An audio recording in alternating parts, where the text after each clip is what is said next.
Queridos irmãos, é uma imensa gratidão e uma grande alegria podermos estar aqui de novo, fazendo mais uma reflexão sobre um tema do nosso Evangelho, uma situação que aflige, que permeia o nosso dia a dia. Então, irmãos, vamos elevando nosso pensamento bem alto até Jesus, deixando fluir do fundo dos nossos corações os nossos mais puros sentimentos. Que a paz do Mestre esteja com todos nós. A nossa reflexão de hoje, então, se dará sobre o capítulo 16 do nosso Evangelho segundo o Espiritismo, a desigualdade das riquezas. Quando nós pensamos na desigualdade das riquezas, é algo que é preocupante, porque os menos avisados vão imaginar que não exista uma justiça divina quando se vê crianças nascendo em berço de ouro e quando se vê outras crianças nascendo na miséria, quando se vê as benesses da riqueza e as torturas da pobreza. Pois a doutrina espírita, que é focada na razão, ela nos explica isso detalhadamente e racionalmente. Nosso professor Alain, nosso professor Denisard Leon, mais conhecido por Allan Kardec, ele aprofundou-se nesse assunto e certa noite ele reúne em sua casa um grupo de médiuns.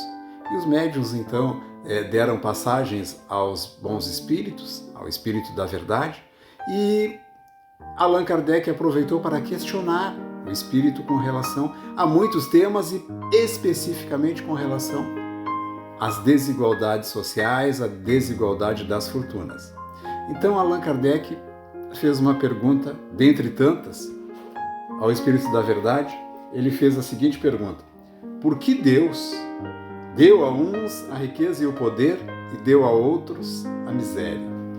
E o Espírito da Verdade lhe respondeu: Deus fez isso para testá-los, cada um de maneira diferente. Aliás, como já sabes, essas provas foram escolhidas pelos próprios Espíritos e, não raro, eles sucumbem em suas provas. Ou seja, segundo a doutrina espírita, nós, quando ainda estávamos lá no mundo espiritual, escolhemos e decidimos que viríamos aqui para realizar estas provas. Então, riqueza e pobreza são provas pelas quais temos que passar. E qual seria dessas provas a mais difícil?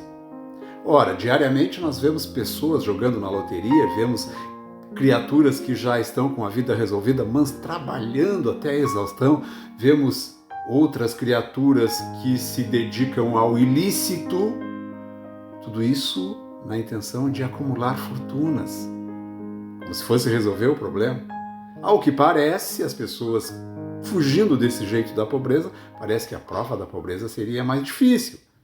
Mas então vejamos. A prova da pobreza, a criatura que está passando por ela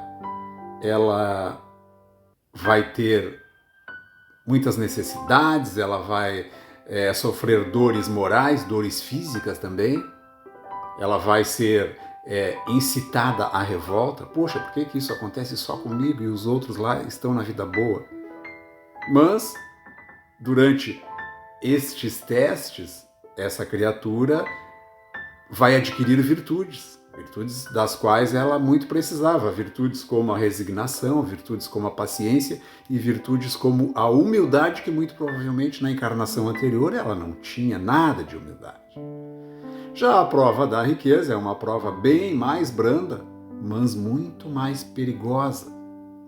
Perigosa porque a criatura que está passando por essa prova, ela é instigada, ela é tentada a soberba, ela é tentada ao egoísmo exacerbado, aquela pessoa que quanto mais tem, mais quer, ela é instigada ao orgulho. E essa criatura, enquanto está passando por esta prova, ela vai desenvolver virtude, sim. A prova é para isso, para que ela possa desenvolver a virtude da abnegação e principalmente a virtude da caridade, que muitos poucos detentores de fortuna exercem essa virtude. Porque ainda lá no mundo espiritual nos comprometemos, mas quando chegamos aqui, somos contemplados com o véu do esquecimento, e o esquecimento, quando está se levando uma vida boa, é muito fácil de ele tomar conta. Mas isso não é desculpa, porque aquilo que nós nos comprometemos lá no mundo espiritual fica no nosso inconsciente. Ou seja, volta e meia ouvimos a voz da nossa consciência, vamos fazer uma coisa. Não, olha, não faz, a consciência nos diz para não fazer. A consciência é o roteiro que nós nos comprometemos lá no mundo espiritual, e que em momentos decisivos essa voz da consciência vem para nos puxar a orelha. Mas é uma questão muito difícil. Portanto, nos diz a doutrina espírita, então, que cada um está vivendo aqui exatamente como merece viver. E é muito curioso quando nós, às vezes, encontramos algum conhecido na rua, algum amigo na rua, que não víamos há muito tempo, e a gente pergunta, e aí, como é que tá? E a pessoa, assim, humildemente, inadvertidamente, nos diz, poxa, graças a Deus eu estou bem, estou melhor do que mereço. A pessoa respondeu aquilo assim, com uma humildade, nada de soberba, mas ela não está falando a verdade, porque a verdade é que se ela está bem, é porque ela merece estar bem. Porque do contrário, estaríamos dando margem àquele que imagina que está mal, a dizer que ele está pior do que merecia estar. De formas que cada um está exatamente do jeito que merece. Os que estão na prova da riqueza e os que estão na prova da pobreza. Porque, segundo as vistas de Deus, não existe ninguém especial aqui na Terra, nem o rico nem o pobre. Segundo as vistas de Deus, todos nós somos especiais, tão especiais que o Criador, lá no início, ele deu a todos a mesma condição. Que condição foi essa? A condição da riqueza. A riqueza de termos a audição, de termos a visão, de termos o dom da fala, a riqueza de termos a bênção de ouvir o canto dos pássaros, de ouvir os sons da natureza, a bênção de nós podermos visualizar, de ver as maravilhas das imagens que Deus nos proporcionou, a bênção de termos a fala e ainda de poder cantar para alegrar outras pessoas. Deus nos brindou com a riqueza de termos um cérebro perfeito que é capaz de entender e especificar os movimentos da Terra que flutuam no espaço, seus movimentos de rotação, de translação, um cérebro perfeito que é capaz de definir o nosso próprio caminho. Deus nos brindou com a riqueza quando nos deu pernas e pés fortes e um corpo sadio para nos deslocarmos para onde quisermos, para levar esse corpo, que é a imagem e semelhança de Deus, para o local que quisermos.